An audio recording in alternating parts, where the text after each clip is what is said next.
Olá, eu sou a Ana Paula, fui monitora do componente curricular de Anatomia 1 e 2 no ano de 2022 e meu trabalho de conclusão é sobre a anatomia do pescoço. Fui orientada pelo professor Leonardo Monteiro.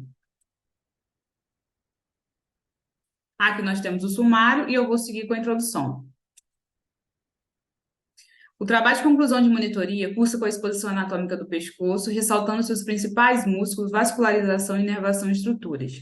Sendo desenvolvido no Laboratório Multidisciplinar de Anatomia Professor Maurício Moscovi, da Faculdade de Medicina de Campos, realizado no período de 2022.1 a 2022. Tem como objetivo demonstrar a evolução da dissecção a partir da utilização de materiais cirúrgicos, possibilitando conhecimento mais aprofundado da área. A pesquisa faz uma análise comparativa entre a região dissecada e o material didático, contribuindo para o aprendizado dos futuros discentes. Eu também coloquei o artigo 13 do Código de Ética do Estudante de Medicina, que diz: o estudante de medicina guardará respeito ao cadáver, no todo ou em parte, incluindo qualquer peça anatômica, assim como modelos anatômicos utilizados com finalidade de aprendizado. Também coloquei a oração ao cadáver desconhecido. Ao curvar-te com a lâmina rígida de teu bisturi sobre o cadáver desconhecido, lembra-te que este corpo nasceu do amor de duas almas, cresceu embalado pela fé e esperança daquela em que seu ser agasalhou.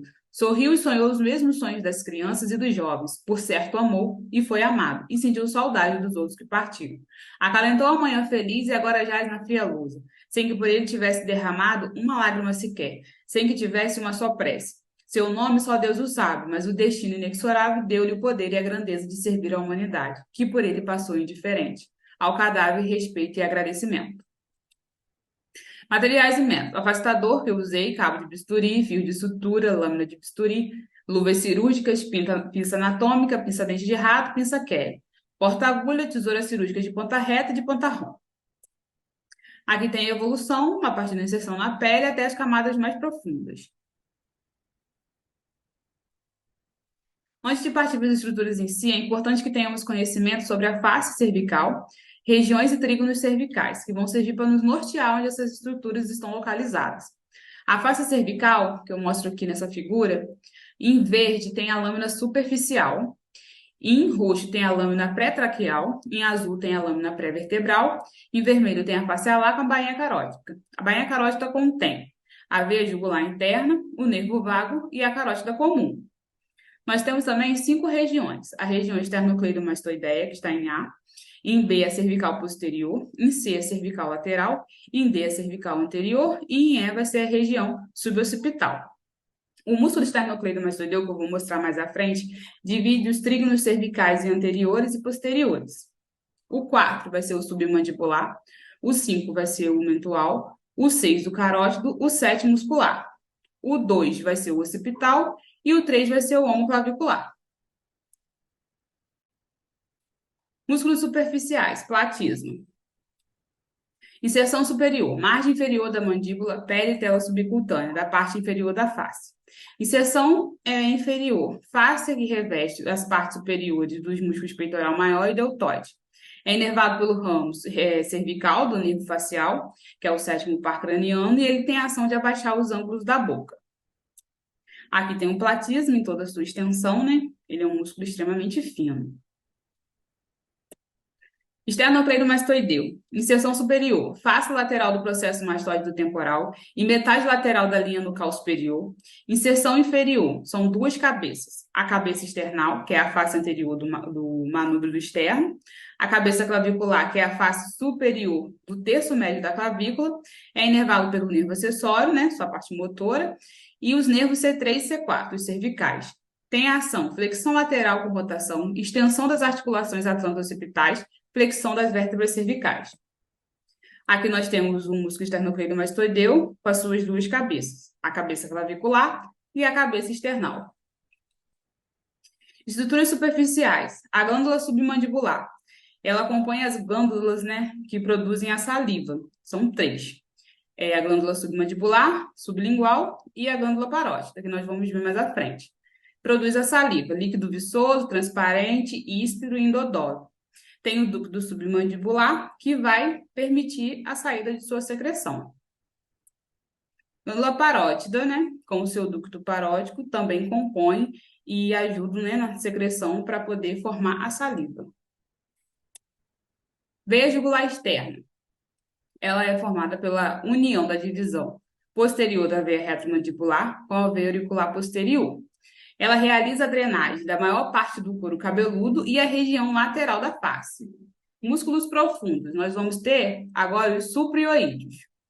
Vão ser 4. O digástrico, que abaixa a mandíbula contra a resistência e eleva e estabiliza o ióide durante a deglutição e fala.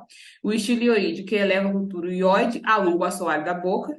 O genioide, que puxa o ióide em sentido antero-superior, encurta o assoalho da boca e alarga a faringe. O milioide, que eleva o ióide, o assoalho da boca e a língua durante a deglutição e a fala.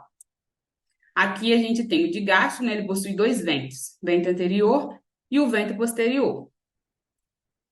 Aqui nós temos o estilioídeo na primeira imagem, o milioídeo na segunda imagem, e na figura nós temos o genioídeo, que está aqui. Os infrioídeos, nós temos também 4. Homeoídeo, abaixa, retrai e estabiliza o ióide. Esternioídeo, abaixa o ióide após a elevação durante a deglutição. O esternotireoídeo, abaixa o ióide a laringe. E o tireoídeo, abaixa o ióide e eleva a laringe. Homeoídeo, ele também possui 2 ventres. Tem o ventre superior e o ventre inferior. Esternioídeo, na primeira imagem, esternotireoídeo na segunda imagem, e o tireoídeo na terceira imagem. Estruturas profundas, nós temos a tireoide. Ela é uma importante glândula, né, que produz hormônios e está envolvida no nosso metabolismo basal. Ela possui 2 lobos que são unidos pelo istmo. A sua vascularização é pelas artérias tiroidianas superior, que são ramos das artérias carótida externa, as artérias tiroidianas inferiores, que são ramo do tronco tireocervical da subclava, e a sua drenagem é pelas veias tiroidianas que formam o plexo venoso tiroídeo. Aqui nós temos o pedículo superior, a artéria tiroidiana média e o pedículo inferior na terceira imagem. A laringe ela tem 9 cartilagens. Tem a tireoide, a cricoide e a epiglote. A cuneiforme são 2, a corniculada são 2, a aridenoide também são 2. Eles têm a função na produção da fala, na proteção das vias respiratórias e na deglutição. São inervadas pelos nervos laríngeo superior e inferior, que são ramos do nervo vago. Aí tem estruturas que valem a pena nós mencionarmos, que é a cartilagem tireoide, a cartilagem cricoide na segunda imagem e a membrana cricotiroidiana na terceira imagem. O esôfago, ele é o início do sistema digestório, né? Ele possui 3 constrições, a constrição cervical, broncoaórtico e diafragmático, e ele é inervado pelos gânglios simpáticos do tronco cervical e pelo nervo laríngeo recorrente, que também é ramo do nervo vago. Veia jugular externa. A veia jugular externa, ela é uma continuação direta do seio sigmoide, sendo originado na face posterior do crânio, no forame jugular, sendo coberta pela bainha carótida.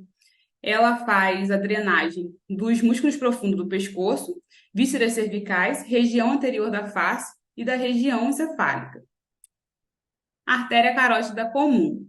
Aqui está mostrando ela, né, com a sua bifurcação. À direita, ela se origina do tronco bracocefálico e a esquerda se origina diretamente do arco aórtico, correto? Ela vai dar a interna e a externa. A interna vai irrigar o encéfalo e a externa vão dar 6 ramos, que são a faringe ascendente, occipital, auricular posterior, tireoide superior, lingual e facial. Aqui está mostrando ela, né, na primeira imagem a interna, vai subir, e na segunda a externa, que vai dar os 6 ramos. Nervo vago, né, que dá os nervos laríngeos que eu mencionei anteriormente. Ele é o 10º nervo, né, dos 12 pares cranianos. Ele vai fazer a inervação de todas as vísceras torácicas, né, maior parte do sistema digestório, do esôfago até a maior parte do intestino grosso. Nervo frênico, ele é formado pelos nervos espinhais, C3 e C5, e ele vai inervar o diafragma, né, que é um importante nervo, um importante músculo que participa da nossa respiração, né? Nervo laríngeo recorrente, né? Esse nervo é muito importante porque certas cirurgias, às vezes acidentalmente, o cirurgião, ele rompe esse nervo, né? E como ele é responsável, né, por suprir a traqueia e que é importante na fala, ele pode ser lesionado e a pessoa pode perder até a voz, né? Ou perde a voz. O esôfago, todos os músculos intrínsecos da laringe, com exceção do músculo cricotiroídeo, que vai ser inervado pelo laríngeo superior.